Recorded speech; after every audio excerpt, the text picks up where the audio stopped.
Chapter 15. Madame Lavon was often kept awake at night by shooting pains in her legs, and because she was awake, she insisted that the whole household stay awake with her. Further, she insisted that they listen again to the story of how she had dressed for the theater that night, how she had walked into the building, walked on her own 2 legs, entirely and absolutely innocent of fate that awaited her. She insisted that the gardener, the cook, the serving maids, and the chambermaids pretend to be interested as she spoke again of how the magician had selected her from among the sea of hopefuls. "Who, then, will come before me and receive my magic?" Those were his exact words, said Madame Lavon. The assembled servants listened, or pretended to, as the noblewoman spoke of the elephant falling from nowhere, of how one minute the notion of an elephant was inconceivable, and the next the elephant was, in fact, in her lap. "Crippled," said Madame Lavon in conclusion, "crippled by an elephant that came through the roof." The servants knew these last words so well, so intimately, that they mouthed them along with her, whispering the phrases together as if they were participating in some odd religious ceremony. This, then, is what was taking place in the house of Madame Lavon that evening, when there came a knock at the door, and the butler appeared beside Hans Ickman to announce that there was a policeman waiting outside, and that this policeman absolutely insisted on speaking to Madame Lavon. "At this hour?" said Hans Ickman. But he followed the butler to the door, and there indeed stood a policeman, a short man with a ridiculously large mustache. The policeman stepped forward and bowed to say, "Good evening. I'm Leo Mateen. I serve with Her Majesty's police force, and I am not, however, here on official business. I've come instead with a most unusual personal request for Madame Lavon." "Madame Lavon cannot be disturbed," said Hans Ickman. "The hour's late, and she is in pain." "Please," said a small voice. Hans Ickman saw then that there was a boy standing behind the policeman, and that he held a soldier's hat in his hand. "It is important," said the boy. The manservant looked into the boy's eyes and saw himself, young again and still capable of believing in miracles, standing on the bank of the river with his brothers, the white dog suspended in midair. "Please," said the boy. And suddenly it came to Hans Ickman, the name of the little white dog, Rose. She was called Rose, and remembering it was like a fitting piece of a puzzle into place. He felt a wonderful certainty. The impossible, he thought. The impossible is about to happen again. He looked past the policeman and the boy into the darkness beyond them. He saw something swirl in the air. A snowflake, and then another, and another.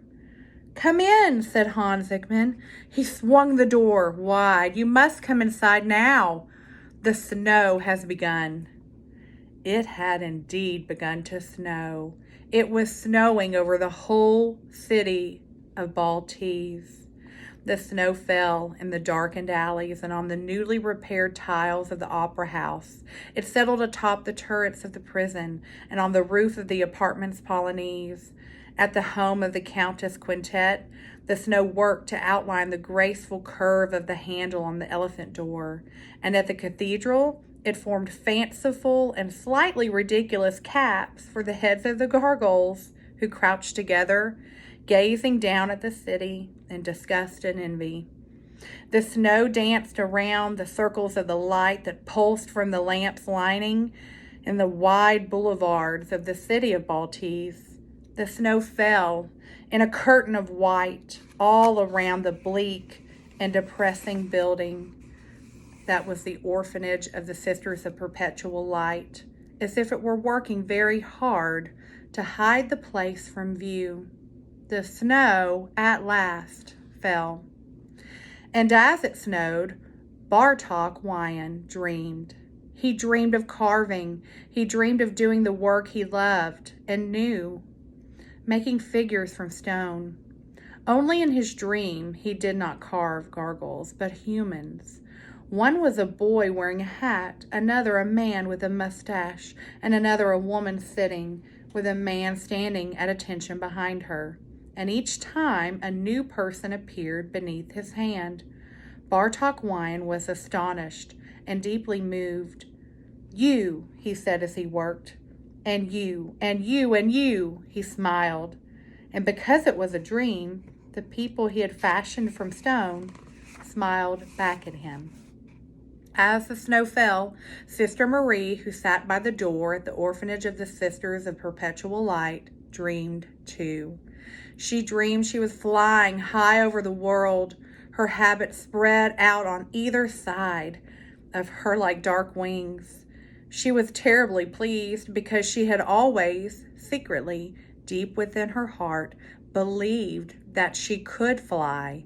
And now here she was doing what she had long suspected she could do, and she could not deny that it was gratifying in the extreme.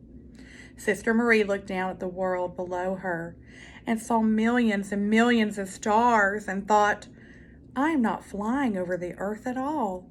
Why, I'm flying higher than that. I'm flying over the very tops of the stars. I'm looking down at the sky."